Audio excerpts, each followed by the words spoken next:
Court का फैसला बाबरी मस्जिद जैसा बता दिया गया, यानी बहुशाला अयोध्या पार्ट 2 बताया जा रहा है। तो क्या यह माना जाए सुप्रीम कोर्ट में भी मुस्लिम पक्ष को कोई राहत नहीं मिलने वाली? हालांकि इस बीच बहुशाला पर सियासी पाठशाला लगानी सियासतदानों ने शुरू कर दी और इसी को लेकर सियासी फिजा गर्म हो गई। सवाल फिर ये खड़े हो रहे हैं कि क्या वाकई मंदिरों पर पूर्व में मस्जिद बनाकर कब्जा किया गया था? क्या पूर्व में बहुसंख्यकों के आदर्शों, उनके धर्म को लेकर को चोट पहुंचाने की कोशिश की गई? क्या गैर संवैधानिक तरीके से सनातन के निशान खत्म और छुपाने की कोशिश हुई?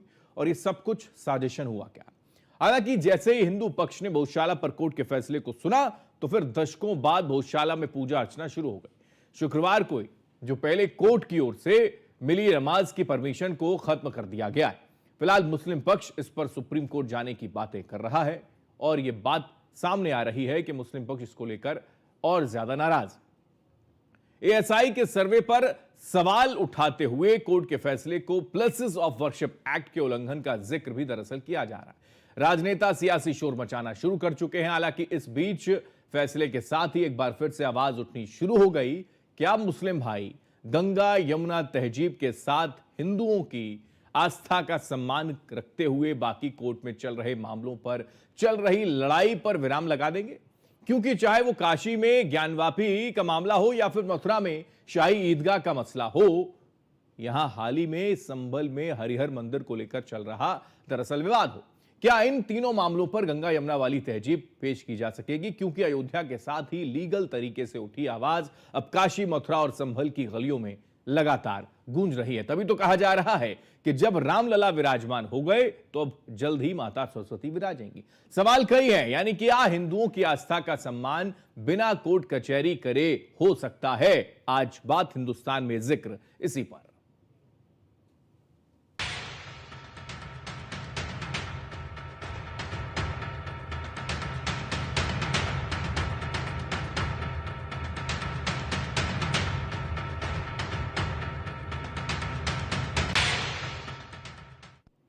बहुशाला के मामले को लेकर जब इंदौर हाईकोर्ट का फैसला सामने आया तो वहां के मुखिया यानी कि मध्य प्रदेश के मुख्यमंत्री ने क्या कुछ कहा है, सबसे पहले वो सुनिए। न्यायालय द्वारा वर्षों पुराना बहुशाला प्रकरण का जो निर्णय दिया है, मैं माननीय न्यायालय के माध्यम से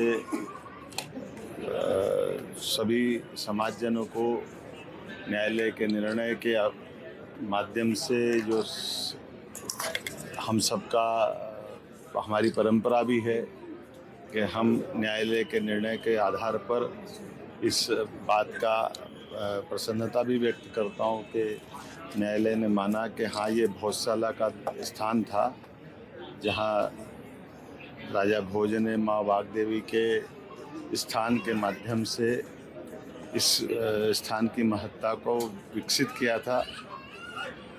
मैं अपनी ओर से इस निर्णय का स्वागत करता हूं, अभिनंदन करता हूं मध्य प्रदेश वासियों को।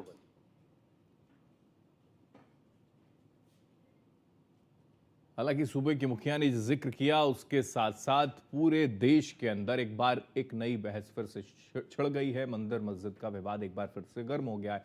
क्या सियासतदानों का कहना है और क्या हिंदू भाई मुस्लिम भाई कह रहे हैं, जरा सुनिए। ये जो रिपोर्ट आई है, ये कुछ 1.5 साल, पौने 2 साल की मेहनत के बाद ये रिपोर्ट लाई गई है, जिसमें इस बात पर फोकस किया गया है कि वो जजमेंट क्या था और उसके बाद अब ये जो प्लेसेस ऑफ वर्शिप एक्ट है, प्लेसेस ऑफ वर्शिप एक्ट होने के बावजूद जो मामला चल रहा है, तो उसके ऊपर ये रिपोर्ट आई है और ये आज उसके ऊपर डिस्कशन था। जमीयतुल माहिंद और सामला ने मिल करके इसको किया था। आप लोग क्या सुप्रीम कोर्ट अगर मिलेगा तो वही होगा। सर, नाराजगी जताएंगे? हाँ, बिल्कुल बिल्कुल जरूरत पड़ेगी। ये तो यही लोग फैसला करेंगे, जाना है नहीं जाना देखेंगे जैसा होगा। नहीं, ऐसा कैसे होगा, छोड़ा कैसे जाएगा? ये मस्जिद का मामला नहीं है, सिर्फ ये मुल्क का दस्तूर का मामला है। मध्य प्रदेश के इंदौर हाई कोर्ट के निर्णय का अखिल भारतीय संत समिति हृदय से स्वागत करती है। हमारा तो शुरू से मानना रहा और कई ग्रंथों के उदाहरण थे। अयोध्या, मथुरा, काशी, भोजशाला से लेकर के दिल्ली के कुतुब मीनार तक के मुकदमे कोर्टों में हुए पड़े। परंतु इन सब से अलग हट करके संत समिति ने बार बार अपील की मुस्लिम धर्मगुरुओं से, उनके नेताओं से, आइए देश चलाना है, साथ बैठ करके विचार करें। कोर्ट के चक्कर में फंसेंगे, कोर्ट संविधान के आधार पर चलेगा, संविधान के आधार पर देश चलेगा। तो ऐसी व्यवस्थाओं में जो संवैधानिक व्यवस्था है वो साक्ष्य मांगेगी, और साक्ष्य हमारे पास है कि हिंदुओं की हत्या, हिंदुओं के मठ मंदिरों को तोड़ करके ही आपने मस्जिदें खड़ी की हैं। तो ये विवाद अंतहीन होगा। बेहतर ये होगा इस अवसर का लाभ उठाइए और काशी और मथुरा हिंदू समाज को थाल में परोस करके वापस कीजिए। हम सबको बहुत प्रसन्नता है। मैं हाई कोर्ट के निर्णय का स्वागत करता हूं और निश्चित तौर से उससे पूरे सनातन धर्मियों को एक अच्छा अवसर प्राप्त। देखिए, माननीय न्यायालय का ये निर्णय ऐतिहासिक है। सम्राट भोज द्वारा भोजशाला बनाई गई, उसी के आधार पर पार्लियामेंट भी बनी थी और वहाँ माँ सरस्वती जी का मंदिर था। इन जाहिलों ने, जो विदेशी आक्रांता थे, उन्होंने दुराचार करके बलात्कार किए और मंदिरों को तोड़ा। ये सिद्ध हो गया। अब मुस्लिम जो हैं, जो सच्चे हिंदुस्तानी हैं, उनको जो बाकी जगह कहीं विवाद है, चाहे मथुरा में या अन्य जगह, उनको सौंप देना चाहिए, अन्यथा न्यायालय निर्णय करेगा, क्योंकि नीचे मंदिर ही थे। और फिर इस देश के अंदर कहीं ना कहीं वो लोग उनको जो कहते हैं बंटने की बात, शक की दृष्टि से देखे जाएंगे, जो अच्छा नहीं होगा। इसको अध्ययन हम लोग करेंगे। अध्ययन करने के बाद जो इस देश के नियम और कानून है उसके आधार पर काम होना चाहिए, क्योंकि इसी प्रकार के 3 प्रकरण सुप्रीम कोर्ट में चले हुए हैं। 11वीं आपकी मस्जिद का, बनारस का, संभल की मस्जिद का और मथुरा वृंदावन का। ये सारे के सारे प्रकरण सुप्रीम कोर्ट के पास लंबित है, जो स्टे मिला हुआ है। इस प्रकार का फैसला भी जो आया है, ये तो ASI प्रोटेक्टेड मॉन्यूमेंट है। इस पर किस प्रकार से ये किया जाएगा, इस पर अध्ययन किया जाने की। देखिए, सबसे पहले तो I respectfully disagree with the judgment जो आज मध्य प्रदेश हाई कोर्ट ने पास किया है। ये भोजशाला मौला मस्जिद में, कमाल मौला मस्जिद के मैटर में, ये एक एरोनियस जजमेंट है, डिसअपॉइंटिंग जजमेंट है। इसमें बहुत सारी चीज़ों को मद्देनज़र नहीं रखते हुए पास कर दिया। इसमें उन्होंने वक्फ का जो कानून था 1985 का, उसको साइड में कर दिया। प्लेसेस ऑफ वर्शिप एक्ट 1991 जो था, उसको भी नहीं माना गया। अरे प्लेसेस ऑफ वर्शिप एक्ट क्यों आया था? उसमें साफ लिखा गया है कि जो भी ऐसे धार्मिक स्थल है, मॉन्यूमेंट है, प्लेसेस ऑफ वर्शिप है, 15 अगस्त 1947 के तब आप उसका नेचर कैरेक्टर चेंज नहीं कर सकते।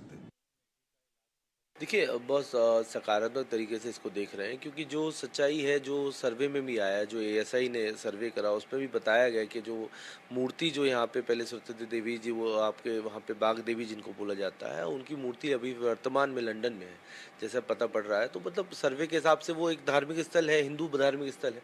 अब वहाँ पे कोई नमाज वगैरह पढ़ाने जाने का तो कोई औचित्य नहीं नज़र आता। अब ऐसा तो नहीं ना कि हम जाके मस्जिद में जाके हनुमान चालीसा पढ़ने लगे, ये तो कोई औचित्य नहीं।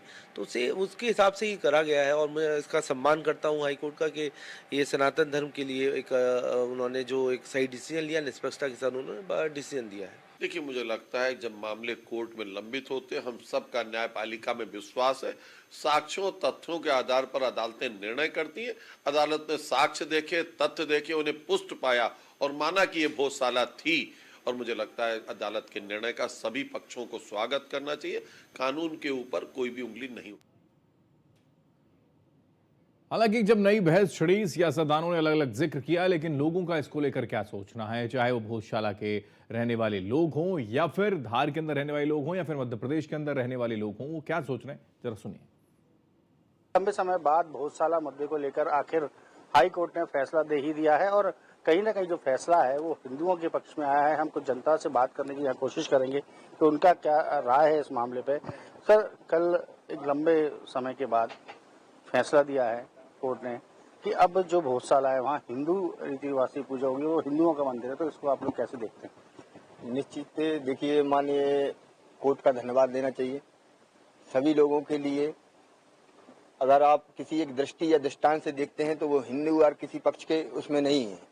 यह सुप्रीम कोर्ट का फैसला है, ये सभी के लिए मान्य होना चाहिए और सभी प्रकार से इसमें प्रसन्नता जाहिर करना चाहिए। निश्चित रूप से जो कल का जो फैसला आया है वह एक ऐतिहासिक फैसला है। काफी लंबे समय से वहाँ की जो मांग चल रही थी, उसके बाद कोर्ट ने जो फैसला दिया है, हिंदू पक्ष में दिया है, उसको जो मुस्लिम पक्ष है वो भी अपनी बात रखने की सुप्रीम कोर्ट जा सकते हैं। निश्चित जो फैसला है, फैसला एक पक्षी नहीं है कि कह सकते हैं कि जो दोनों पक्षों को देख के सरकार ने फैसला दिया है और काफी एक अच्छा फैसला है, ऐतिहासिक फैसला है, जिसमें कहीं ना कहीं एक और जो बात की है मुस्लिम पक्ष के लिए भी कोर्ट ने कहा है कि अगर उनको अगर आपत्ति है तो वह प्रशासन से जमीन की मांग कर सकते हैं। दोनों पक्षों को देखते हुए सरकार ने फैसला। देखिए, कोई भी अदालत जब फैसला देती है तो साक्ष्यों के आधार पे देती है। तो भोज धार जिले में जो भोज और वहाँ विवाद मस्जिद का चल रहा था, तो जज महोदय ने जो भी वहाँ पे हिंदू साक्ष्य के आधार पे जो भी उन्होंने जो हिंदू साक्ष्य के वहाँ पे अवशेष या जो भी मिले थे, इस आधार पे फैसला दिया उन्होंने। और गवर्नमेंट का जो पुलिस प्रशासन चारों तरफ से मजबूत था, जिससे किसी तरीके की विवाद की स्थिति उत्पन्न नहीं हो पाई। नहीं, उन्हें दूसरी जमीन ले ही लेना चाहिए, नहीं तो उनकी तो जगह ही नहीं थी। वो तो उन्होंने आके बस गए थे वहाँ पे आके। मुस्लिम धर्म यहाँ का ही नहीं, भारत का, वो तो विदेश का धर्म है। वो जब कभी अंग्रेज शासक आए थे, उन्होंने मार मार के सबको मुसलमान बनाया हुआ था। इन लोग को जबरदस्ती थोड़ी ना कोई जमीन हिंदुओं की लेना चाहिए। यह मूर्ति जो गौशाला में वांग देवी की मूर्ति स्थापित थी, जिसको अंग्रेजों लेके गए थे, उसकी प्रतिकृति हम यहाँ लेके आए। और आज जो अभी अंदर फैसले की तैयारी चल रही है और जिस तरीके से सबूत पेश किए गए, सनातन का जो इतिहास रहा है वो इतिहास का ये सबूत है और यह साबित हो चुका है। और यह मूर्ति को हम वापस वांग देवी की मूर्ति को गौशाला में स्थापित करेंगे। प्रतीकात्मक मूर्ति है। 6.5 साल का संघर्ष था। 52 में वो जो समिति बनी, हर बसंत पंचमी के दिन यहाँ आते थे कि माँ को लंदन से लाना। वे नारा देते थे कि लंदन से माँ आएगी, उसकी अखंड पूजा होगी। उस नारे को साकार करते हुए 1992 में मेरे को भोजूसा समिति का उपाध्यक्ष बनाया और संघर्ष चलता रहा। वो संघर्ष में तेजी जब आई कि कांग्रेस सरकार DVSC ने 96 में हिंदू समाज के लिए प्रतिबंधित कर दिया कि हिंदू समाज सिर्फ साल भर में एक दिन बसंत पंचमी के दिन जाएगा। उसके लेकर बहुत संघर्ष हुआ। बाहर सत्याग्रह बैठते थे, 1000-1500 कार्यकर्ता बाहर सत्याग्रह बैठते थे, सूर्योदय से अपनी पूजा अर्चना करते थे, माँ के आह्वान करते थे। 2002 में बसंत पंचमी हिंदू समाज को प्रेरित किया कि आपको 2 बजे खाली करना पड़ेगा। हिंदू समाज ने खाली नहीं की, उसके बाद लाठीचार्ज हुआ कई प्रकार। तो वहां के जो लोग हैं जिन्होंने संघर्ष किया, उसका जिक्र उनकी ओर से दरअसल किया जा रहा था। आपको ग्राफिक्स जरिए समझाते हैं कि भोजशाला को लेकर हाईकोर्ट का जो फैसला है, जिसको लेकर सियासत तेज हो गई है, वो फैसला क्या है। दरअसल हाईकोर्ट ने फैसला सुनाया, भोजशाला मस्जिद नहीं मंदिर है। ये फैसला कोर्ट की ओर से आया। हिंदुओं को पूजा का अधिकार मिला, ये साफ तौर पर कोर्ट ने कहा। मुस्लिमों को नमाज की अनुमति अब नहीं है, ये भी इस फैसले में है। पूरा भोजशाला परिसर हिंदुओं का हुआ, ये जिक्र इस फैसले में आया।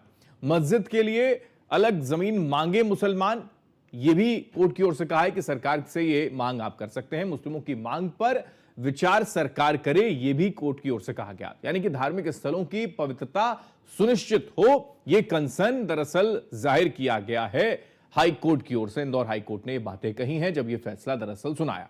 अब आगे बढ़ते हैं और बात दरअसल एक ऐसे फैसले को लेकर जो ऐतिहासिक था हिंदुस्तान के अंदर। कुछ इसी तरीके का फैसला है क्या? क्योंकि अयोध्या 2019 में सुप्रीम कोर्ट ASI सर्वे की प्रामाणिकता मिली। मंदिर तोड़कर मस्जिद निर्माण, हिंदुओं को पूजा की निरंतरता, ये कोर्ट की ओर से कहा गया। गर्भगृह में रामलला विराजमान हो गए, जिसको लेकर लड़ाई लड़ी जा रही थी। अनुच्छेद 25-26 का यहां पर कोर्ट की ओर से हवाला दिया गया। और वही स्थिति भोजशाला में, यानी कि भोजशाला को अयोध्या पार्ट 2 इसलिए कहा जा रहा है क्योंकि 2026 हाईकोर्ट के फैसले में 2019 सुप्रीम कोर्ट ASI सर्वे की प्रामाणिकता यहां पर मिलती है।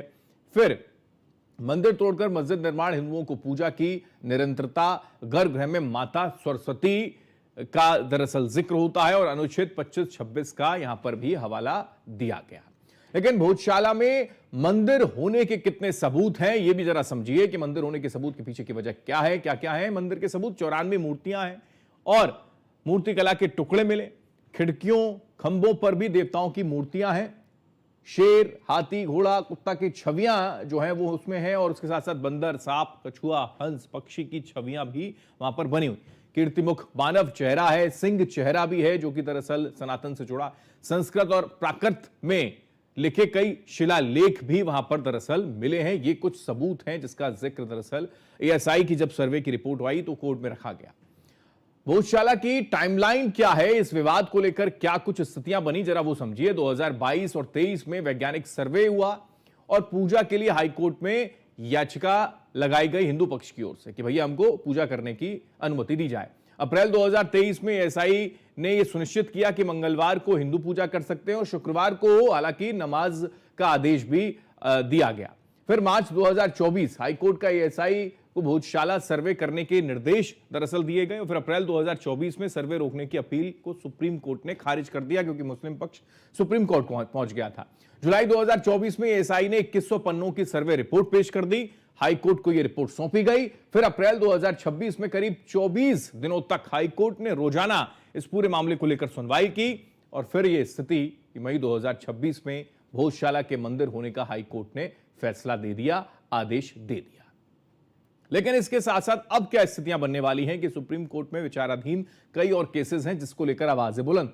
Gyanvapi case Varanasi supreme court में विचाराधीन, शाही ईदगाह केस मथुरा से जुड़ा हुआ वो भी विचाराधीन, हिंदू पक्ष के वादों की पोषणीयता मंजूर, वहीं संभल का जिक्र जहां पर अभी कुछ दिन पहले विवाद हुआ था, हरिहर मंदिर केस संभल में विचाराधीन, सुप्रीम कोर्ट ने स्टे ऑर्डर केस विचाराधीन यहां पर रखा है।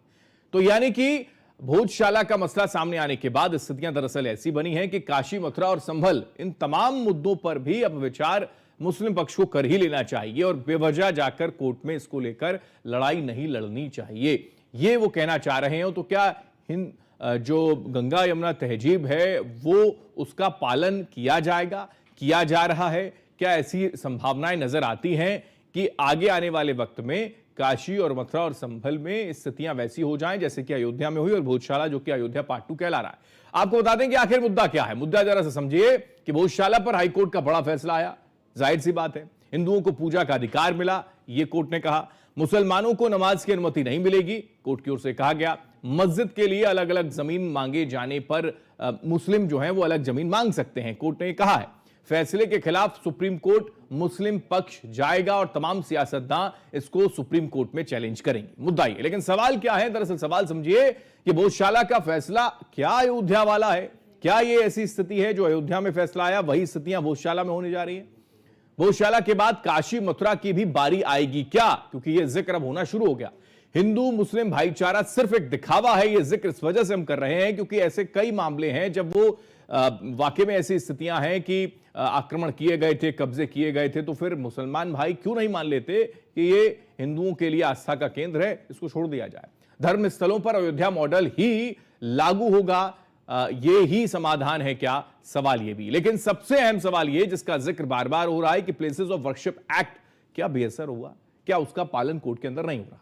यही जिक्र दरअसल बार बार किया जा रहा है और इसी मुद्दे को लेकर सुप्रीम कोर्ट जाने की बात की जा रही।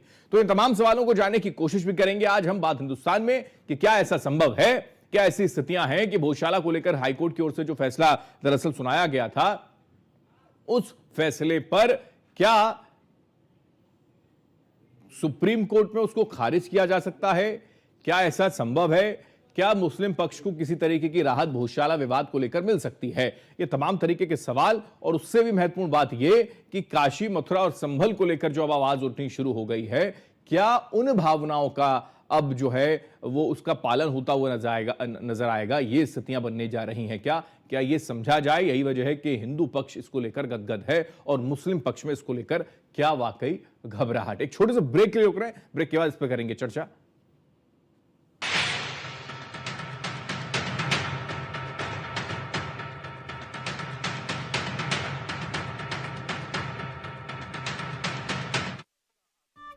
अपने तेल से कभी ना खेल वरना होगी सेहत फेल। सेहत को खिलवाड़ ना बनाएं, पतंजलि रिफाइंड राइस ब्रान व सोयाबीन ऑयल लाएं और सेहत पाएं। अपने तेल से कभी ना खेल वरना होगी सेहत फेल। सेहत को खिलवाड़ ना बनाएं, पतंजलि रिफाइंड राइस ब्रान व सोयाबीन ऑयल लाएं और सेहत पाएं। प्रचंड गर्मी से पूरे परिवार को बचाएं। पतंजलि गुलाब शरबत, बेल शरबत, आम पना आदि ठंडाई व चना सत्व आदि देसी उपाय अपनाएं। फ्रूट ड्रिंक्स करोड़ों वर्ष पुरानी ऋषियों की लेगेसी, 100% क्वालिटी व 100% चैरिटी अर्थ से परमार्थ एकमात्र हमारा ध्येय है और लगभग 1 लाख करोड़ रुपए की चैरिटी करके हमने भारत माता की सेवा की है। उत्तर प्रदेश में डबल इंजन की सरकार ने बीते 9 वर्षों में औद्योगिक विकास के क्षेत्र में अभूतपूर्व परिवर्तन दर्ज किया है। योगी सरकार लगभग 7.5 लाख करोड़ रुपए से अधिक के निवेश प्रस्ताव को धरातल पर उतारने की तैयारी में है। मुख्य फोकस ऊर्जा, इंफ्रास्ट्रक्चर और औद्योगिक विकास पर है, जिससे लाखों युवाओं के लिए रोजगार के अवसर पैदा होंगे। इस मेगा इवेंट के लिए 32 सरकारी विभागों से परियोजनाओं का ब्यौरा मांगा गया है। लगभग 7.5 लाख करोड़ की परियोजनाओं की तैयारी। इंफ्रास्ट्रक्चर, एक्सप्रेसवे, डिफेंस, फार्मा पर फोकस। इलेक्ट्रॉनिक्स, एआई और डेटा सेंटर जैसे सेक्टरों पर विशेष फोकस।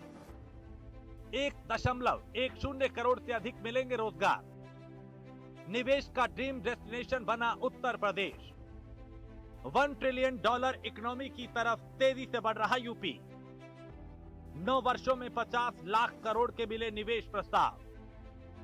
करीब 60 लाख रोजगार के अवसर सृजित। प्रदेश में पूर्वांचल एक्सप्रेसवे, बुंदेलखंड एक्सप्रेसवे, जेवर में नोएडा इंटरनेशनल एयरपोर्ट की सौगात। योगी सरकार के प्रयास, सिंगल विंडो सिस्टम और निवेशक समर्थित सुधारों के बल पर प्रदेश को लगभग 30,000 से अधिक एमओयू के माध्यम से 50 लाख करोड़ से ज्यादा के निवेश प्रस्ताव प्राप्त हुए हैं, जिनसे करीब 1.10 करोड़ रोजगार सृजित होने का अनुमान है। डबल इंजन की सरकार, जीबीसी 5.0 की तैयारी, विकास को रफ्तार। गोल्डी छोले मसाले, जहाँ जाए रिश्ते बनाए। गोल्डी लाए हैं फ्रेश लॉक टेक्नोलॉजी, जो रखे मसालों को हर समय फ्रेश। केमिकल्स हटाइए। नीम, हल्दी, चंदन, एलोवेरा, मंजिष्ट, पाम व कोकोनट ऑयल आदि से निर्मित पतंजलि बाथ सोप अपनाइए। कुदरती स्वच्छता व सौंदर्य पाइए।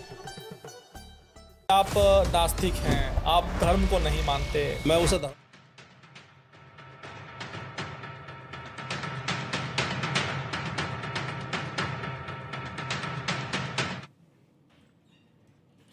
भोजशाला विवाद पर हाईकोर्ट का आया फैसला, और इस हाईकोर्ट के फैसले के बाद एक बार फिर से हिंदू पक्ष गदगद है तो मुस्लिम पक्ष थोड़ा सा नाराज है, और घबराहट इस बात को लेकर है कि क्या जो उनके धार्मिक स्थल हैं उन पर बुरी नजर डाली जा रही है, और एक के बाद एक ऐसे फैसले कोर्ट की ओर से सामने आ रहे हैं जिसको लेकर वो नाराजगी जाहिर कर रहे हैं।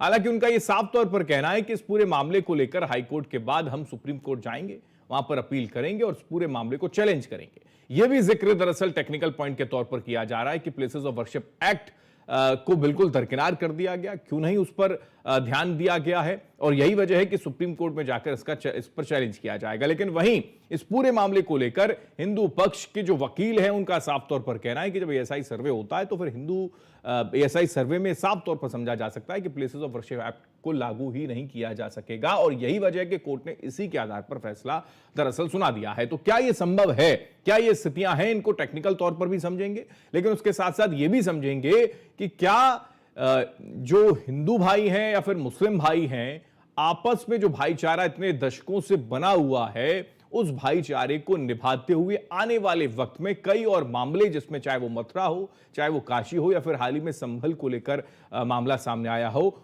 उनको क्या एक गिफ्ट के तौर पर आस्था का, हिंदुओं भाइयों के आस्था का सम्मान करते हुए उनको दे दिया जा सकता है? क्या इसके लिए वो राजी हो सकते हैं? गंगा यमुनी तहजीब का क्या वाकई में कद्र की जाएगी? क्या ये संभव है? ये तमाम चीजों पर भी चर्चा करेंगे। ऐसी स्थितियां आई हैं क्योंकि ये कहा जा रहा कि अयोध्या वाला कमोबेश जो स्थितियां हैं वो भोजशाला में नजर आ रही हैं, हाईकोर्ट के इस फैसले में झलक रही हैं। इस पर हम चर्चा करें। कुछ खास मेहमान हैं, उनका तारुफ करवा दूं। मौलाना शहाबुद्दीन रजवी बरेलवी हमारे साथ हैं, अध्यक्ष AIMJ से। राहुल लाल पॉलिटिकल एक्सपर्ट के तौर पर जुड़े हैं। राहुल लाल जी स्वागत आपका। मौलाना साहब आपका स्वागत। सीताराम दास हिंदू धर्मगुरु हैं, सीताराम जी आपका स्वागत है। अश्विनी दुबे हमारे साथ अधिवक्ता हैं सुप्रीम कोर्ट से, अश्विनी दुबे जी आपका स्वागत है। सबसे पहले शुरुआत मैं कर रहा हूं अश्विनी जी आपसे, क्योंकि टेक्निकल पॉइंट पर अगर मैं समझूं तो क्या ये जिक्र, क्योंकि मैं लगातार तमाम जो सियासतदान है वो ये जिक्र कर रहे थे, उस पर ये कहा जा रहा था कि जो वर्शिप एक्ट है, प्लेसेस ऑफ वर्शिप एक्ट, उसको दरकिनार नहीं किया जा सकता है, लेकिन उसके बावजूद भी फिर इस तरीके का फैसला आना, जिसका जिक्र मुस्लिम भाई भी कर रहे हैं, तमाम सियासतदान भी कर रहे हैं, क्या समझे इसको? तो ये प्लेसेस ऑफ वर्शिप एक्ट में एक्सेप्शंस हैं। पहला एक्सेप्शन संरक्षित बिल्डिंग नहीं होनी। ये 1904 से लेकर आगे में देखेंगे बीच में जितने भी नोटिफिकेशन आए जी। एएसआई प्रोटेक्टेड ये बिल्डिंग रही, ये मॉन्यूमेंट रहा, नंबर 1। नंबर 2, जो प्लेसेस ऑफ वर्शिप एक्ट के सेक्शन 3 में साफ तौर पर एक जो एक्सेप्शन है, वो एक्सेप्शन कहता है कि जो कट ऑफ डेट है 1947, नंबर 1, और या जहां पर एंशियंट मॉन्यूमेंट एक्ट एप्लीकेबल होंगे, वहां पर जो है ये प्लेसेस ऑफ वर्शिप एक्ट नहीं लगेगा। तो एएसआई के सर्वे में खास तौर पर देखें तो ये पहले से ही पुरातात्विक स्थल अधिनियम के तहत संरक्षित है, नंबर 1। नंबर 2, 18 मार्च 1904 से संरक्षित स्मारक के रूप में दर्ज है, और 1958 का जो प्राचीन स्मारक और पुरातात्विक स्थल अधिनियम है वहां भी प्रोटेक्टेड है। तो अब इसका धार्मिक स्वरूप जानने की कोशिश हुई। तो कुछ जो हमारे पिटिशनर्स थे और जो अभी जो क्लेम कर रहे थे कि ये मस्जिद है, तो कोर्ट ने इंस्पेक्शन किया और ऑनरेबल जजेस ने स्थल इंस्पेक्शन किया। मतलब कोर्ट ने तो जो इंस्पेक्शन किया ही किया, एएसआई ने मल्टीपल राउंड की इंस्पेक्शन की जी, और उसके बाद एएसआई ने 98 दिनों तक जो साइंटिफिक इन्वेस्टिगेशन किया, उस इन्वेस्टिगेशन के दौरान जो सबमिट किया रिपोर्ट, उसमें आया कि दीवारों पर, खंभों पर कई चिन्ह, कई आकृतियां ऐसी मिली जिन्हें हिंदू मंदिर एस्टैब्लिश था। यहाँ पर रिपोर्ट में कमल, केले के स्तंभ, घंटियां, पल्लव, श्रीफल युक्त कलश, देवी देवताओं की मूर्तियां मिली। दूसरा, जब एएसआई के 2003 का जो आदेश था, देखिए executive order can not taken over by a monument which is protected. Executive order से वहां पर नमाज पढ़ने का आदेश दे दिया गया। जैसे कि माता श्रृंगार गौरी के केस में भी आप देखें, लंबे समय से वहां पर पूजा अर्चना होती रही और एक गवर्नमेंट आई और उसने एग्जीक्यूटिव ऑर्डर पास किया। तो executive orders can not take away the right of doing prayer, पूजा। ठीक। वो जो आप बनारस के मैटर में देखें, जो सुप्रीम कोर्ट तक भी आया, खासतौर काशी विश्व माता श्रृंगार गौरी पूजा के केस में, जो अभी पेंडिंग है। तो अभी जो हाई कोर्ट की जजमेंट आई डिवीजन बेंच की, उसने साफ तौर पर यह कहा कि भोजशाला में हिंदू पूजा की परंपरा पूरी तरह से कभी समाप्त ही नहीं की, और लीगल जो पोजीशन है, once a temple always a temple, ये सुप्रीम कोर्ट ने भी इस्टेब्लिश किया है। अच्छा, एक और हिंदू लॉ का बेसिक कॉन्सेप्ट है, वो ये कहता है कि डेटी की पूजा उस जगह पर नहीं हो रही है, इसका मतलब ये नहीं है कि वो स्वरूप बदल जाएगा। ये हिंदू लॉ का इस्टेब्लिश, इसीलिए जो कोर्ट है उस कोर्ट ने बड़ी रीजन्ड और वेल वर्स जजमेंट दिया है। अब मैं एक बात और 30 सेकेंड लूंगा, उसको चैलेंज करने का राइट जो अग्रीव्ड पर्सन है वो है, लेकिन देश चूंकि रूल ऑफ लॉ से चलता है, तो वो जो जजमेंट है अभी वो प्रिवेल कर रही है। Over to you. ठीक है, थैंक यू। मौलाना साहब, जो बात अश्विनी जी ने कही, क्या आप इससे इत्तेफाक रखते हैं या फिर इसको लेकर चैलेंज, जाहिर सी बात है कि कहा ही जा रहा है कि किया जाएगा, और सबसे महत्वपूर्ण बात है, क्योंकि इसको मैं फिर आगे लेकर भी जाऊंगा, कि अगर ऐसी स्थिति है तो फिर क्या ज्ञानवापी भी, क्या शाही ईदगाह भी, क्या संभल भी? जी मौलाना साहब। देखिए मोहतरम, जो मध्य प्रदेश हाई कोर्ट का फैसला आया है, उस फैसले से पूरे भारत के मुसलमान मुतमईन नहीं हैं, संतुष्ट नहीं हैं, और इस फैसले का माहिरीन कानून गौर फिक्र कर रहे हैं, देख रहे हैं, और उसके बाद में इस फैसले को चैलेंज करेंगे। सुप्रीम कोर्ट में अपील दायर की जाएगी, और ये हर शख्स का एक अधिकार है, कानूनी तौर तरीका है, और उस पर जो है वो चैलेंज किया जा सकता है और इसकी पूरी प्रक्रिया अपनाई जाएगी। हाई कोर्ट ने, मध्य प्रदेश के हाई कोर्ट ने कमाल मौला मस्जिद के सिलसिले में बहुत सारे तत्वों को नजरअंदाज किया, उन्होंने देखा नहीं। 1935 का जो राज्य का रिकॉर्ड है वो उन्होंने नजरअंदाज कर दिया। इसके अलावा 1980 का जो वक्फ सर्वे था, उसमें भी मस्जिद दर्ज है, उसका भी रिकॉर्ड नजरअंदाज कर दिया। इस तरीके से बहुत सारे ऐसे रिकॉर्ड हैं जिसको नजरअंदाज करके उन्होंने आस्था के हिसाब से फैसला दे दिया। अब ये तो इस तरीके से मस्जिदों पर ऐसे ही जो एक यानी कि आपका ये कहना है कि कोर्ट जो है वो आस्था के हिसाब से फैसला देती है, ऐसा तो यहाँ हुआ? देखिए, जो बाबरी मस्जिद के सिलसिले में जो फैसला अपनाया गया, जो कोर्ट ने प्रक्रिया की और वकीलों ने जो सिस्टम अपनाया, एक ट्रेड चल निकला है वो तमाम मस्जिदों के सिलसिले में। अगर मैं पलट करके ये कहूं कि क्या अगर सर्वे कराया जाए उन मंदिरों का, तो क्या उन मंदिरों में बुद्धिस्टों की मंदिर जो तोड़े गए, हजारों की तादाद में बुद्धिस्टों के मंदिरों को तोड़ करके सनातन धर्म के मंदिर बना दिए गए, हमें कोई इतराज नहीं, कोई आपत्ति नहीं है, मगर जो वकील साहब कह रहे थे, वकील साहब के जवाब पर मैं उनकी बात पर मैं जवाब दे रहा हूं कि तो फिर वहां पर बुद्धिस्टों के मंदिर निकलेंगे नहीं निकलेंगे? आप जगह जगह पे, चूंकि यहाँ एक लंबे समय तक राज था, अगर नहीं भी मंदिर है, तो इस बात को भी आप मानते हैं, इससे भी इत्तेफाक रखते हैं आप कि पहले आक्रांताओं ने कब्जा किया, मंदिरों को तोड़ा, मस्जिद वहां पर बनाई और फिर उसके बाद उन सारे निशानों को मिटाने का प्रयास किया? आप ये मानते हैं इसका मतलब? बुद्धिस्ट की बात की आपने, लेकिन देखिए वो मस्जिद है, कमाल मौला मस्जिद है, एक सूफी बुजुर्ग थे, चिश्ती सिलसिले के सूफी बुजुर्ग थे, मौलाना कमालुद्दीन उनका नाम था, और वही मस्जिद के बगल में उनकी मजार भी है, वो देखा जा सकता है, उनके मजार आप गए होंगे, आपने देखा होगा, तो उसमें वहां पर मस्जिद है, वो उसका रख रखाव करते थे। इसका इतिहास है, तारीखी मस्जिद है, और तारीखी मस्जिद है। शाहबुद्दीन साहब,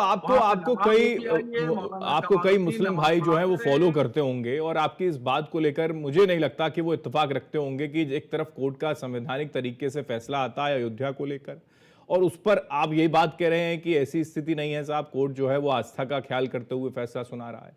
ये समझ से परे है क्या? यानी कि आप मानते नहीं है, संवैधानिक बॉडी को आप नहीं मानते हैं, कोर्ट को आप नहीं मानते, ये माना जाए फिर? शाहबुद्दीन साहब, ऐसा नहीं है। नहीं, जब मानते ही नहीं है तो फिर सुप्रीम कोर्ट जाने की जरूरत ही क्या है? नहीं, ऐसी बात नहीं है कि संवैधानिक संस्था को हम नहीं मानते। नहीं, आपने कहा सर अभी हाईकोर्ट के फैसले को जो है वो आस्था के हिसाब से उन्होंने सुनाया है। आप ना एक मिनट, आपने जब ये बात कही है कि हम नहीं मानते तो उसका जवाब ले लीजिए। देखिए, आपको याद होगा कि जब राम मंदिर के ताल्लुक से सुप्रीम कोर्ट का फैसला आया था, तो आने से पहले तमाम अथॉरिटीज ने हम लोगों से बात भी की थी, और हमने तमाम मुस्लिम संगठनों ने, मुस्लिम नेताओं ने, उलमा ने, सब ने इस बात का ऐलान किया था कि सुप्रीम कोर्ट का जो फैसला आएगा उसको तस्लीम किया जाएगा, उसको माना जाएगा। वही बात, यही तो हुआ। ये तो नहीं मालूम था कि कौन क्या फैसला आएगा, क्या नहीं आएगा, मगर हमने अपनी कौम को इस बात पे तैयार किया कि सुप्रीम कोर्ट का जो भी फैसला हो, चाहे हमारे हक में हो या हमारे खिलाफ हो, हम उसको मानेंगे, और यही हुआ। नहीं, आज फिर वही बहस को जन्म आप दे रहे हैं इस तरीके का जिक्र करके कि हमने उसको एक्सेप्ट कर लिया, लेकिन वो कानूनी तौर पर हमारा है, वो कानूनी तौर पर हिंदुओं का नहीं था। आप ये कहना चाह रहे हैं एक संवैधानिक लीगल तरीके से उसको मान लिया गया, कोर्ट ने उस पर फैसला सुना दिया, उसके बाद भी आप वो जो है अपना दर्द है बयां कर रहे हैं, ये बात ठीक नहीं शाहबुद्दीन साहब। ठीक है, मैं लौट रहा हूं। ओके, सीताराम साहब वो कह रहे हैं कि भाई अयोध्या भी आपने, अयोध्या वाला जो स्पेस है बाबरी, वो भी आपने हमसे छीन ली, भोजशाला भी छीन लेंगे, और आगे आने वाली स्थिति फिर तो ये स्थिति ना शाहबुद्दीन साहब कि काशी, मथुरा और संभल में भी वही होगा, ये आप कहना चाह रहे हैं? नहीं शाहबुद्दीन साहब, नहीं, फिर तो आप कोर्ट को नहीं मानते, आप काशी, मथुरा और संभल में भी वही स्थिति हो जाएगी, आप इसी का डर आपको भी है? में हो सकती है तो हाई कोर्ट की अपील सुप्रीम कोर्ट में क्यों नहीं हो सकती? आप क्यों रोक रहे हैं? अरे तो हम क्या रोक रहे हैं सर, आप जाइए, हम मना कब कर रहे हैं? लेकिन आप तो अयोध्या का जिक्र करके बताने की कोशिश कर रहे हैं कि साल 2019 में जो ऐतिहासिक फैसला सुनाया गया, उस ऐतिहासिक फैसले पर आप इत्तेफाक नहीं रखते सर? जाएंगे, हम अपील करेंगे, हमें अपील सर एक बात पे रहिए ना, दो बातें कर रहे हैं आप शाहबुद्दीन जी, अच्छा ही लगता है ऐसे। यही हिंदू मुस्लिम भाईचारे की बात जो मैं बार बार कर रहा हूं, कम से कम वो होना चाहिए आपके अंदर, वो आपके जहन में तो आज भी वही पीड़ा है, आपके जहन में आज भी वही पीड़ा है कि 2019 में जो ऐतिहासिक फैसला सुप्रीम कोर्ट ने सुनाया वो आपके पक्ष में नहीं था। सिर्फ आप कह रहे हैं बात, मुस्लिम भाई नहीं कहते, वो नहीं सोचते सर। ठीक है, ओके, मैं लौट रहा हूं सर, लौट रहा हूं सीताराम जी, लौट रहा हूं सीताराम, मैं आ रहा हूं सर, मैं लौट रहा हूं आपके पास। सीताराम जी, ये जो स्थितियां हैं वो कह रहे हैं कि हक हमारा था, हमारी जमीन है, छीन लिया आपने, भोजशाला में वही करेंगे, आगे भी वही करेंगे, ये कह रहे हैं। अरे मैं डिबेट छोड़ रहा हूं मोहतरम। अरे सर आप अब आपकी बात का जवाब ले रहे हैं, आपको पीड़ा हो रही है सर। आप डिबेट सीताराम जी, आप बोलने नहीं दे रहे, जब तरफा बात कर रहे हैं, जब तरफा डिबेट नहीं होती है, आप पक्षपात मत करिए, मैं डिबेट छोड़ रहा हूं। हिंदू कार्ड शाहबुद्दीन साहब आप ही ने कहा कि 2019 का जो मसला है वो हम उससे इत्तेफाक नहीं रखते, आप ही कह रहे हैं सर, आप ही के शब्द हैं, उसको मैं बता रहा हूं तो आपको मिर्ची लग रही है। यही तो पीड़ा है आप लोगों की कि आप डिबेट छोड़ के चले गए, आपका सवालों का जवाब नहीं है, तो यही तो पीड़ा है सर। खैर सीताराम जी, ये जो स्थितियां हैं कि क्या ये माना जाए कि भोजशाला के बाद अब काशी, मथुरा और फिर संभल? सीताराम जी, देखिए मौलाना साहब सत्य नहीं सुन सकते हैं क्योंकि सत्य कड़वा होता है। वहां देखिए जिस तरह से जो है ASI सर्वे के दौरान जितने भी अवशेष मिले वो किनका मिले, जटाशंकर भगवान शंकर जी के मिले, काल भैरव जी के मिले, वाक्य अधिष्ठात्री देवी सरस्वती जी की मूर्तियां मिली। वहां दीवारों में जो है पाणिनि अष्टाध्यायी के सूत्र अंकित है, श्लोक अंकित है, चक्र अंकित है, जो है घंटी अंकित है, शंख है। ये सब चिन्ह इनके हो सकते हैं क्या? भोजशाला में जितने भी स्तंभों में चिन्ह है वो सब सनातनी जो है चिन्हों से अलंकृत है। इसे ही समझ लेना चाहिए। ये लोग तो ऐसे आक्रमणकारियों के पक्षधर हैं, लगातार सनातन संस्कृति को मिटाने वाले ऐसे दुराचारी पापाचारी आक्रमणकारियों को पक्षधर रहते हैं। लगातार उसके जो है बातों को जो है पुष्ट करने में ये सब अपना लगे रहते हैं। निश्चित रूप से हाई कोर्ट का फैसला अत्यंत सराहनीय है। उन्होंने जिस तरह से फैसला दिया है सनातन और संस्कृति के पुनरुत्थान की है, जनजागृति की फैसला, लाखों करोड़ श्रद्धालुओं की जो है सनातनियों की आस्था का या महान परीक्षण की परीक्षा जो है या फैसला है। इसी तौर पर गौरी श्रृंगार ज्ञानवापी शब्द क्या किसी कुरान में है? किसी कुरान के किसी आयतन में है? नहीं है। क्या मथुरा भगवान कृष्ण जी का जो है अवतार हुआ था कि नहीं? इस चीज को ये स्वीकार करते हैं। अनेकों पुराणों में जो है वेदों में उपनिषदों में वर्णन है, उसके बाद भी ये लोग नहीं स्वीकार करते हैं। अभी शाहबुद्दीन साहब तो ये कह रहे हैं कि भाई हमने इम्तिनान से इस चीज को सहन कर लिया, हमने इस चीज को मान लिया क्योंकि ऐसा ही फैसला आने वाला था। वो ये कह रहे थे, इधर ही जा रहे थे शायद वो, और यही बात वो कहना चाह रहे थे। वो अलग बात है कि उस जवाब उनको मिला नहीं तो वो चले गए डिबेट छोड़ के। आ रहा हूं सीताराम जी, आ रहा हूं, एक बार राहुल लाल जी को भी जोड़ लूं। राहुल लाल जी, ये जो स्थिति है क्योंकि एक तरफ अयोध्या में जो फैसला 2019 और फिर 2026 में जो स्थितियां हैं, क्या ये कनेक्ट करती हैं चाहे एसआई के सर्वे से जो ये चैन जुड़ी हुई हो, और फिर आगे, क्योंकि मैं आगे की बात इसलिए कर रहा हूं, आने वाला वक्त चुनाव का भी है और मथुरा भी है, उसमें काशी भी है और फिर संभल भी है, ये तीनों कनेक्ट जो होता है वो उत्तर प्रदेश से होता है। राहुल जी। बिल्कुल हेमंत जी, यहाँ पे टाइमिंग जो आप बता रहे हैं, देखिए पश्चिम बंगाल चुनाव के बाद अगर देश और दुनिया का ध्यान है तो वो उत्तर प्रदेश विधानसभा चुनाव के तरफ भी है। और विधानसभा चुनाव से पहले संभल के बाद, देखिए संभल के बाद फिर ये मामला जिस तरह से आज गर्म हुआ पड़ा हुआ है जी। तो ये उत्तर प्रदेश चुनाव को क्या प्रभावित करने की कोशिश है? देखिए 2-3 मामले हम लोग को ध्यान से देखना पड़ेगा। फिर से चूंकि जब इस फैसले के बारे में चर्चा होगी तो चर्चा जरूर 2019 के अयोध्या मामले पे जो सुप्रीम कोर्ट के 5 सदस्यीय जो खंडपीठ ने आदेश दिया, संविधान पीठ ने जो आदेश दिया, उस आदेश में एक चीज बड़े विस्तार से वर्णन था हेमंत जी, कि एक तरह से जो इतिहास को संशोधन और तमाम तरह की चीजें, वो अयोध्या एक तरह से आखिरी मामला है। बाकी चूंकि देखिए 1991 के प्लेसेस ऑफ वर्शिप एक्ट को जिस तरह से उन्होंने, एक तो वो कानून है 1991 संसद ने कानून बनाया है, लेकिन उस कानून का प्रकार से सुप्रीम कोर्ट के 5 सदस्यीय पीठ ने वर्णन किया है अपने आदेश में 2019 का अयोध्या वाले मामले में, कि ये अब आखिर में होना चाहिए। ऐसा ना हो कि हम लोग हमेशा अतीत के संशोधन में भविष्य के निर्माण करने की प्रक्रिया को ही भूल जाए। बिल्कुल। तो वो कहीं कहीं वो भावना मुझे टूटते हुए नजर आती है। देखिए 2 चीजें यहाँ रही जा रही है लगातार। जब भी इस प्रकार के डिबेट होता है कहा जाता है कि नहीं 1991 का जो वो वर्शिप एक्ट है उसके कुछ अपवाद भी थे। वो अपवाद ये है उसमें कि उसमें जो क्लॉजेस जो है अश्विनी जी ने अभी गिनाए, उन्होंने बताया कि उसमें क्या क्या। वही तो मैं कह रहा हूँ कि वो क्लॉजेस की गिनती कराई जाती है। अब आप बताइए, एक चीज सवाल ये उठता है कि पुरातात्विक स्थल है, जब पुरातात्विक स्थल का विवाद होगा तब तो नहीं आएगा, लेकिन अगर विवाद होगा कि वो धार्मिक स्थल हिंदू स्थल है या वो मुस्लिम स्थल है, तब तो ऑटोमेटिक अगर आप देखें इस फैसले को 2 चीजों को एक साथ जोड़ के देखना पड़ेगा हेमंत जी। 1991 के कानून को और 2019 के सुप्रीम कोर्ट के आदेश को, दोनों को जब हम लोग मिला के देखते हैं तो फिर ये चीज दिखता है कि कहीं न कहीं 1947 की यह स्थिति बनी रह रही है, उसका उल्लंघन पॉलिटिकल कारणों से हो रहा है। अब आप इसके देखिए, यानी कि आप ये मानते हैं कि जो संवैधानिक बॉडी है, सर्वोच्च अदालत है, वो भी क्या प्रभावित है, मतलब इस दिशा में आप ले जाना चाह रहे हैं? क्योंकि अभी वो बोल दिया, शाहबुद्दीन साहब ने बोल दिया कि हाईकोर्ट ने फैसला आस्था के आधार पर सुना दिया है। मुझे ऐसा नहीं लग रहा कि मैं सुप्रीम कोर्ट को कहूं कि वो प्रभावित है। हमें लग रहा है कि दूसरा पक्ष सुप्रीम कोर्ट जरूर जाएगा, क्योंकि इसके पीछे मामला देखना पड़ेगा। यहाँ पर रीट याचिका दायर किया गया था हेमंत जी, आर्टिकल 220 के अंतर्गत। देखिए आर्टिकल 32 के अंतर्गत कोई सुप्रीम कोर्ट में जाकर रीट याचिका दायर कर सकता है, 26 अंतर्गत हाईकोर्ट में जा सकता है। तो ये जो एक सिविल सूट के रूप में, जो टाइट सूट के रूप में एक मामले का जो निर्धारण होना था, वो मामला नहीं हुआ है। तो सुप्रीम कोर्ट तो ये भी देखेगा कि क्या इस स्तर पर जो कि 226 का जिस प्रकार से अनुच्छेद 206 का प्रयोग किया गया वो उपयुक्त है या नहीं उपयुक्त है। इसके अतिरिक्त देखिए ये तो सभी पहलू की बातचीत हुई, लेकिन हेमंत जी आपको याद होगा जब संभल का प्रकरण बिल्कुल जोर शोर से चल रहा, वहां पर पुलिसिया कार्रवाई जोर शोर से चल रही थी, तभी उसी समय मोहन भज्जी आरएसएस प्रमुख ने बयान दिया कि हर मस्जिद के नीचे मस्जिद खोदने की प्रति हम लोगों को नहीं रखनी चाहिए। उन्होंने इसी प्रकार के तमाम संगठनों के लिए कुछ संदेश दिए थे। तो क्या वो संदेश देश के मुस्लिमों के लिए थे या फिर गल्फ कंट्रीज से हम लोगों के खनिज तेल आयात होते हैं वहां के लिए वो संकेत थे? मुझे अभी तक समझ में नहीं आ रहा है कि उनके उस बयान का मैं क्या मत निकालूं उनके। ये तो अब मैं आखिरी केवल एक व्यंग में तो कल के लिए सत्ता परिवर्तन हुआ है और फिर कुछ लोग भारतीय जनता पार्टी के 5 स्टार कार्यालयों के नीचे भी मंदिर और मस्जिद खोदने के लिए लग जाए हेमंत जी।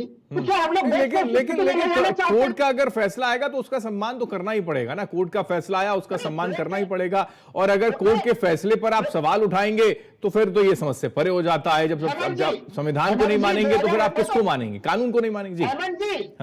हेमंत जी इसलिए तो मैं 2019 में जो अयोध्या प्रकरण में सुप्रीम कोर्ट ने जो आदेश दिया था उसके कुछ आधार रख के मैं कह रहा हूँ कि सुप्रीम कोर्ट का वो आदेश वो ऐसा नहीं 5 सुप्रीम कोर्ट के जजेस थे उनके आदेश प्लस 1991 का कानून उस 1991 के कानून का उन्होंने काफी विस्तार से विश्लेषण कर दिया सुप्रीम कोर्ट ने। तो उसको उस आत्मा के संदर्भ में हम लोगों को देखना पड़ेगा कि सुप्रीम कोर्ट ने उस आदेश में कहना क्या चाहा। ठीक, अश्विनी जी जो क्लॉजेस की बात आपने करी और वही बात राहुल लाल जी ने भी अभी कही है कि इसका हवाला देकर ये बताने की कोशिश, ग्राउंड को बचाने की कोशिश की जाती है, मुस्लिम पक्ष को नहीं नजरअंदाज किया जा रहा। फिर वही वाली बात आ जाती है कि आस्था से फैसला हो रहे हैं क्या? सीताराम जी फिर मैं आपके पास आ रहा हूं। देखिए शाहबुद्दीन साहब जुड़ेंगे नहीं? किसी एक पैनलिस्ट ने कह दिया और देश की इतनी बड़ी संवैधानिक व्यवस्था में एक जजमेंट आती है और प्रश्न खड़ा हो गया। ये जो फ्रीडम ऑफ एक्सप्रेशन और स्पीच का जो भेजा इस्तेमाल लोग करते हैं सेलेक्टिवली, वो एक एस्टैब्लिश्ड प्रोसीजर बाय लॉ से जो हमारा कानून है या कानूनी व्यवस्था है उसके खिलाफ आपके पास अपील का राइट इसीलिए दिया गया है कि आप अगर उस फैसले से संतुष्ट नहीं है तो आप अपीलेट कोर्ट में उस पर जाइए, बजाय कि जजेस की मंशा, जजेस की इंटीग्रिटी और जजेस के जजमेंट देने को आस्था का आधार माने। जजमेंट पढ़ना भी चाहिए कि वेल डिटेल्ड जजमेंट है। जैसा मैंने कहा सुप्रीम कोर्ट के महंत गोविंद दास के केस में once a temple always a temple का बेसिक कॉन्सेप्ट है। उसमें मंदिर में मूर्ति खंडित हो जाए, मूर्ति चोरी हो जाए, मूर्ति पे वहां पूजा नहीं हो, once a temple always a temple का ये बेसिक कॉन्सेप्ट है। क्योंकि प्राण प्रतिष्ठा और प्राण विसर्जन ये हिंदू धर्म का प्रॉपर जो कल्चर है और वो इस्टेब्लिश्ड ना सिर्फ धार्मिक मान्यता, मैं तो कानूनी मान्यता के हिसाब से कह रहा हूं। कानूनों ने, सुप्रीम कोर्ट ने भी इस पर कहीं पर टिप्पणी नहीं किया। दूसरी बात ये है, ये जो जजमेंट है ये ऐतिहासिक साक्ष्य, साहित्य, संरचनाएं, एएसआई के रिपोर्ट और जजेस का स्थल निरीक्षण सबके आधार पर आया है। और वो रिपोर्ट्स वो पानी से घुलने वाली नहीं है। वो रिपोर्ट्स या वो जो साक्ष्य बने हुए हैं वो ऐसा नहीं है कि आपने सूटकेस में बंद कर दिया और वो चले जाएंगे, वो वहां पर प्रमाणित हैं। अब दूसरी बात यह है कि जो प्लेसेस ऑफ वर्शिप एक्ट की बात आती है उसमें 2 महत्वपूर्ण बिंदु हैं। एक डेडलाइन 15 अगस्त और दूसरा वो 1958 का जो मॉन्यूमेंट एक्ट है, एंशिएंट मॉन्यूमेंट प्रोटेक्शन एक्ट, उसके मुताबिक जो सेक्शन 3 में एक्सेप्शन है उसमें साफ तौर पर ऐसी बिल्डिंग्स पर नहीं लागू होगा। 100 साल से पुरानी जो बिल्डिंग्स होंगी, लेकिन फिर ये एक जो संभावना है, क्योंकि मुस्लिम पक्ष का ये कहना है कि फिर तो ये स्थिति हो जाएगी कि फिर काशी, मथुरा और संभल में भी कमोबेश वही स्थिति है। दूसरा एक मिनट इसकी का जवाब देता हूँ, इसी का जवाब देता हूँ। कानून द्वारा स्थापित व्यवस्था से अपना दावा क्लेम करने का अधिकार तो संविधान भी देता है। वहां पर ऐसा तो हो नहीं रहा है कि भीड़ जा रही है बिल्कुल और भीड़ जाके कब्जा कर रही है। कानून जाने का हक तो संविधान देता है, अदालत जाने का। और अदालती प्रक्रिया से अगर कोई गलत काम सही हो रहा है तो दिक्कत किस बात की है? भीड़ तंत्र नहीं, यहाँ पर न्याय तंत्र काम कर रहा है। बस मेरा इतना कहना है और कुछ नहीं। ठीक, बिल्कुल। और यही बात जब शाहबुद्दीन साहब से पूछी गई कि जब चीजें जो हैं वो आपके अनुकूल अब नहीं हैं और ये थी ही नहीं, लेकिन जबरन आपने उसको अपने अनुकूल करने की कोशिश की, तो क्यों ना भाईचारे की मिसाल पेश की जाए? राहुल लाल जी मैं लौट रहा हूँ, चलिए कह दीजिए फटाफट, उसके बाद मैं सीताराम जी के पास। मैं संक्षेप में यही चीज कहूंगा कि देखिए अभी हाईकोर्ट का फैसला आया है। याचिकाकर्ताओं के पास अभी सुप्रीम कोर्ट जाने के रास्ते खुले हुए हैं। बिल्कुल, हाईकोर्ट ने अपने ढंग से निर्णय दिया। मैंने तो यही चीज कहा कि देखिए ये मामला सिविल सूट का होना चाहिए था, लेकिन एक तरह से उस रिट याचिका दायर 256 आर्टिकल के अंतर्गत तो सुप्रीम कोर्ट जब ये मान जाएंगे तो इसमें कई प्रकार के संवैधानिक उभरेंगे। क्योंकि देश के लिए सोचने का विषय है कि हम सुधार में क्या 2047 तक जो देश को एक विकसित भारत बनाना था उस तरफ ले जाएंगे। हमारे मुद्दे क्या होने चाहिए, देश के मुद्दे। आज सोचिए कि तमाम जो सनातन प्रेमी लोग हैं, आज देखिए महंगाई की क्या मांग चल रही है, अभी डीजल पेट्रोल कितना महंगे दर पे चल रहा है, बेरोजगारी की क्या परिस्थितियां, हम अपने अनुमान कर नहीं सके, अतीत में रहेंगे और मामले का बयान नहीं ठीक है रावल जी, वो बात एक तरफ है, लेकिन जब सनातन की बात आए, जब अपने धर्म को बचाने की बात आए, तो उसके लिए लड़ाई तो लड़नी पड़ेगी ना। और उसी की लड़ाई अगर लड़ी जा रही है तो सही दिशा में जा रही है फिर नहीं, उस पर हम चर्चा कर रहे हैं। लड़ाई तो लड़ी जाएगी, कानूनी लड़ाई लड़ने का सबको अधिकार है, लोग लड़ेंगे वो। हाँ नहीं, लेकिन कानूनी यही तो सवाल था शाहबुद्दीन साहब से, यही तो सवाल था। जब कानूनी लड़ाई लड़ी गई, उसके बाद जब फैसला कोर्ट के जरिए सामने आया, तो उसमें फिर आपको आज भी वो पीड़ा है, आज भी वही दर्द है, क्यों आप महसूस करते हैं? वही मैंने सवाल उनसे पूछा और इसको लेकर वो जवाब दे नहीं पाए, चले गए डिबेट छोड़कर। सीताराम जी, क्योंकि शोएब साहब भी हमारे साथ जुड़ गए हैं, मुस्लिम स्कॉलर हैं, और स्वागत आप शोएब साहब आपका। सीताराम जी, लेकिन ये जो स्थितियां हैं, यानी कि अब मान लिया जाए काशी, मथुरा और संभल, इसको लेकर अब लड़ाई और तेज हो जाएगी सीताराम जी?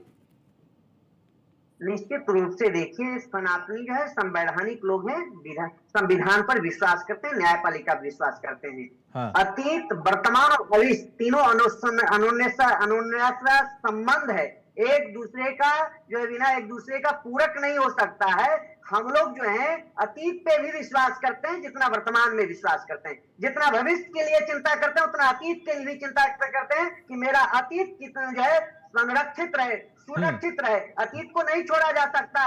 जो आक्रांताओं के द्वारा जो हमारे सनातन संस्कृति को या धूमिल करने के लिए, मिटाने के लिए जो कुचक्र रचा, क्या मैं अपनी सनातन संस्कृति की पुनरुत्थान के लिए क्या संघर्ष नहीं कर सकते? कर सकता हूँ, ये मेरी मौलिक अधिकार है कि मैं अपने धर्म की रक्षा करने के लिए कहा, धर्म एव हतो हंति धर्मो रक्षति रक्षिता। जो धर्म को हनन करने वाला व्यक्ति है, धर्म ही उसका रक्षा करता है। जो सत्य पथ पे चलता है, सत्य ही उसका रक्षा करता है। सत्यमेव जयते की धारणा को जो है सनातनी स्वीकार करते, विश्व बंधुत्व की भावना को सनातनी स्वीकार करते, सर्वे भवन्तु सुखिनः की जो है धारणा को सनातनी ही स्वीकार करते, अन्य किसी मजहब में जो है सर्वे भवन्तु सुखिनः की कामना नहीं करता। हम लोग तो दिन रात यही करते हैं कि विश्व का कल्याण हो, विश्व का उत्थान हो। सीताराम जी, क्योंकि ये सवाल सोशल मीडिया से सामने आया और अभी शायद शहाबुद्दीन सिंह के जहन में भी था, उन्होंने भी कही रही है बात कि भाई सरकार आपकी, सिस्टम आपका, और फिर संवैधानिक बॉडी भी यही जो इशारा कर रहे थे। हालांकि वो मैं इसको नहीं मानता, इत्तेफाक नहीं करता इससे, लेकिन वो यही कहना चाह रहे थे इस वजह से आपके अनुकूल सारी चीजें हो रही हैं, अदरवाइज इतने सालों से तो ये मामले चल ही रहे थे, तब तो कुछ नहीं हुआ। ऐसा नहीं है, अब जो भी चल रहा है वो सत्य पे काम किया जा रहा है। हाँ। उसको सत्य को इग्नोर नहीं किया जा रहा। पूर्ववर्ती सरकारों ने सत्य को इग्नोर करते थे, सत्य को स्वीकार नहीं करते थे, सत्य को धूमिल करने के लिए। सत्य जो है धूमिल नहीं हो सकता है, पराजित नहीं हो सकता है, विलंब लग सकता है। विलंब के तहत यह फैसला आया, आज नहीं, इससे पूर्व ही फैसला आ जाना चाहिए। 500 वर्षों का संघर्ष अयोध्या के लिए किया गया। क्या काशी विश्वनाथ के लिए क्या गौरी श्रृंगार का मंदिर नहीं है? क्या ज्ञानवापी शब्द क्या किसी कुरान में है? किसी कुरान के आयतन में है?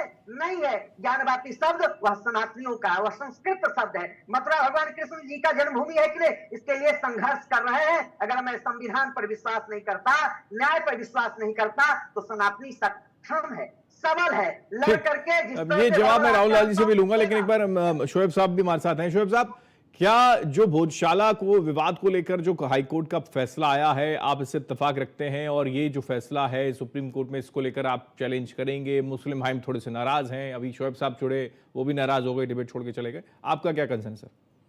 देखिए सर, ऐसा है कि ये जो मामला है ये आज तो नहीं चल रहा, बहुत पुराना चल रहा था मामला। लेकिन इसमें बात देखिए, चूंकि हाईकोर्ट ने फैसला किया है तो हाईकोर्ट के ऑर्डर को हमेशा मुसलमानों ने माना, कभी उसके खिलाफ कोई ऐसी बात नहीं की। चूंकि हमारे पास एक रास्ता सुप्रीम कोर्ट का जाने का है, तो जाहिर सी बात सुप्रीम कोर्ट जाएगा। देखिए होता क्या है, वहाँ पर जिस तरह के मामले बिगड़ने की कोशिश की जा रही है, या जो भी समुदाय करने की कोशिश कर रहा है, तो यहाँ कहीं ना कहीं घेरे में प्रशासन आता है। क्योंकि जब आप देखिए जब कोई समुदाय की कोई बात होती है, खास आस्था जुड़ा हुआ मामला होता है, तो उसमें प्रशासन की लाइन ऑर्डर की जिम्मेदारी होती है कि जज्बाती मामला होता है कि किसी फेवर में जाए या किसी फेवर में ना जाए। देखिए 2 लोग लड़ते हैं तो एक हारता है जीतता है, तो उसमें कम से कम लाइन ऑर्डर ना बिगड़ने की कोशिश की जाए, इस तरह के मामले रहते हैं। और जिस तरह जाहिर सी बात है काशी की है, मथुरा की बातचीत, लखनऊ में टीला वाली मस्जिद देख ली है, उसको लक्ष्मण टीला कहा है तो उसका मुकदमा भी चल रहा है। हाँ। तो कहीं ना कहीं एक मुसलमान समुदाय अपने को ठगा महसूस कर रहा है। अगर आप ये देखिए 1947 के बाद से 2026 चल रहा है, इस बीच में मुसलमानों को हर पार्टियों ने सिर्फ वोट बैंक समझा, किसी ने कम किसी ने ज्यादा।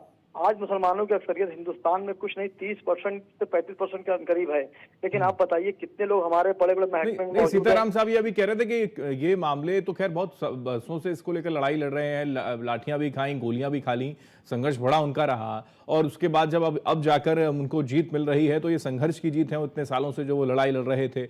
लेकिन सरकार का भी इसमें रोल है अगर मजबूती के साथ पक्ष रखा जाता, क्योंकि एक तो सरकार ऐसी भी थी, उनके बड़े बड़े दिग्गज नेता कहते थे कि राम के अस्तित्व पर भी हम नहीं मानते हैं, तो ये फर्क है। देखिए सर, यहाँ पर देखिए जब आस्था की बात आती है, जाहिर सी बात संघर्ष कर रहे थे, करना चाहिए, उनका राइट है, ऐसा नहीं है। हाँ। लेकिन जो मुल्क में जो संविधान होता है वो संविधान से अलग हट के कोई नहीं आ सकता। हाँ, तो संवैधानिक तरीके से आ रही सारी चीजें। नहीं, मैं वही कह रहा हूँ, मैं कह रहा हूँ मैंने संविधान को माना, हाई कोर्ट में मैं अपनी बात सही से रख नहीं पाया या उसका निर्णय दूसरी तरह आया, मेरे पास कॉपी बस अनकरीब आने वाली है, कल ही ऑर्डर आया है, जाहिर सी बात है। तो उसके ऑर्डर को पढ़ेंगे, देखेंगे किस रीजन को क्या तथ्य दिखाए गए, कुछ नहीं दिखाए गए, कुछ जो हमारे कागजात थे उसको हाई कोर्ट के जज ने नजरअंदाज करा कि नहीं करा, उसको तैयारी के बाद जाहिर सलमान खुर्शीद। शोएब साहब एक थोड़ा सा सवाल बड़ा जो पेचीदा है, या फिर ये कहें कि बहुत ज्यादा चुभने वाला भी हो सकता है, कि क्या ऐसे जो फैसले आ रहे हैं, आपने कहा कि हम अपने आप को ठगा सा महसूस कर रहे हैं, लेकिन क्या ऐसी स्थितियां हैं जहां पर सनातन के निशान मिल रहे हों, चाहे वो मथुरा हो या फिर ज्ञानवापी हो या फिर अभी भोजशाला और इसके अलावा संभल, तो क्यों नहीं भाईचारे की मिसाल पेश करके कर दिया जाए कि भाई आपका है, ना कोर्ट कचहरी के चक्कर लगाए जाए। बिल्कुल सही बात आपने कही सर, मैंने हमेशा एक बात कही कि हिंदू दिखाई दे कि मुसलमान दिखाई दे, आग की तरफ नहीं कि इंसान दिखाई दे। जब बाबरी मस्जिद का मुकदमा चल रहा था, जब सुप्रीम कोर्ट में पहुंचा था, तो मैंने कई डिबेटों में बात कही थी कि समझौता जब भी होता है कि 2 कदम आप पीछे हटे, 2 कदम हम पीछे हटे, तभी रास्ता निकल पाता है। अगर मिसाल ले रहे हैं कि मेरा दूसरा समुदाय अगर हार जाएगा तो सुप्रीम कोर्ट नहीं जाएगा, उन्होंने कहा बिल्कुल जाऊंगा। तो मैं समझता हूँ जाहिर सी बात है इसमें पहल दोनों करनी होगी, और मेरी यहाँ गुजारिश भी रहेगी मुस्लिम धर्मगुरु से भी और हिंदू भी धर्मगुरुओं से कि आप मंजर आम पर एक भाईचारे की मिसाल दें, क्योंकि ऐसे मामलों में आप देखिए नौजवान जो होता है वो किसी समुदाय का हो, इन लोग की बातों में आके मंजरेआम पे आ जाता है, और कोई नागहानी हो जाती है तो उसके माँ बाप, बच्चे, बीवी परेशान होते हैं। तो मेरी ये कहना है, मैं हाईकोर्ट का सराखों मानता हूँ, मैं आखिरी बात कह रहा हूँ, मैं सराखों मानता हूँ, मैं सुप्रीम कोर्ट का रास्ता मेरे पास खुला है, अगर मैं समझता हूँ कि ये फैसला ठीक है, यानी कि ये अधिकार है और इस अधिकार का पालन करा जाएगा, मतलब ठीक है, मैं समझ गया आपकी बात। राहुल लाल जी, एक आखिरी सवाल आपसे, क्योंकि वक्त नहीं है, चर्चा को विराम देना होगा, कि क्या ये माना जाए कि अब की सरकार पूर्व की सरकार में नियत नहीं थी, यही वजह है कि मजबूती के साथ इन सारी चीजों को नहीं उठाया गया, अब उठाया गया इसलिए सारी चीजें ठीक हो रही हैं? क्या ऐसी स्थितियां हैं? मैं आपके सवाल पे तो आऊंगा, लेकिन अभी इसके पहले हिंदू धर्मगुरु महोदय जो कह रहे थे सीताराम जी की वो सनातनी बिल्कुल जो है कि संवैधानिक रास्तों को अपनाता है, बड़ी खुशी की बात है। तब तो फिर आप क्या उस जो तमाम जिन लोगों ने उस समय जो है कि सुप्रीम कोर्ट के आदेश के बावजूद भी ढांचा को गिराया 18 दिसंबर 1992 को, तो उन लोगों की आप आलोचना करेंगे क्योंकि वो संवैधानिक रास्ते पे तो नहीं थे, वो कोर्ट का उल्लंघन किया गया था। तो देखिए ये नहीं होगा हेमंत जी की अच्छा चीज मिल रहा है तो हम ग्रहण कर लें और कड़वे चीजों को हम छोड़ के चले जाए। दूसरी चीज की बार बार कहा जा रहा है कि भाई पूर्व की सरकार है, आपको याद है 1993 में उस समय नरसिम्हा राव की सरकार ने भी वहां पे राम मंदिर बनाने का प्रस्ताव रखा था, आप इतिहास के पन्नों में खोज सकते हैं, लेकिन उस समय किसने विरोध किया था? भारतीय जनता पार्टी ने विरोध किया। लेकिन जब सुप्रीम कोर्ट में मामला चल रहा था तो वही लोग कह रहे थे कि राम के अस्तित्व पर हम नहीं मानते, तो ये भी, और इसकी हियरिंग बाद में हो जाए। हेमंत जी वो मामला इस संदर्भ में हो रहा था कि लोकसभा चुनाव के ऊपर इसका कई प्रभाव ना पड़े, और जो लोग ये कह रहे हैं कि राम भगवान काल्पनिक है, नहीं काल्पनिक है, वो विवादों पृथ्वी विज्ञान मानते थे कि जो नए नवेले बाद में जो रिपोर्ट आई इनके सरकार में उसमें भी कई बार राम भगवान के ऊपर सवाल उठा दिए गए। चलिए वक्त की कमी है, चर्चा विराम देना होगा। राहुल जी माफी के साथ रोक रहा हूं आपको। अश्विनी जी बहुत शुक्रिया, सीताराम जी बहुत शुक्रिया, शोएब साहब बहुत शुक्रिया आपका भी हमारे साथ कुछ देर के लिए चर्चा में जुड़ने के लिए। हालांकि शाहबुद्दीन साहब जो नाराज होकर चले गए, लेकिन सवाल बड़े गंभीर थे और ऐसे सवाल होने भी चाहिए कि अगर ऐसी स्थितियां हो रही हैं तो फिर क्यों आप उस दर्द को अभी भी जहन में लेकर बैठे हुए हैं? जब अयोध्या को लेकर फैसला आ गया तो उसे भूल जाना चाहिए और अब तो आगे बढ़ना चाहिए कि आपकी मस्जिद के लिए एक अलग जमीन जो अलॉट कर दी गई है उस पर कितना काम हुआ, इस पर कोई जवाब इन लोगों के पास होता नहीं है। सवाल वही बना हुआ है एक बार फिर से कि आने वाले वक्त में मथुरा, काशी, संभल में भोजशाला वाली स्थिति होगी या फिर नहीं, ये आने वाला वक्त तय करेगा, कोर्ट के फैसले तय करेंगे। इसी के साथ खास पेशकश में इतना ही। देश दुनिया की तमाम खबरों के लिए आप देखते रहिए न्यूज़ इंडिया। नमस्कार।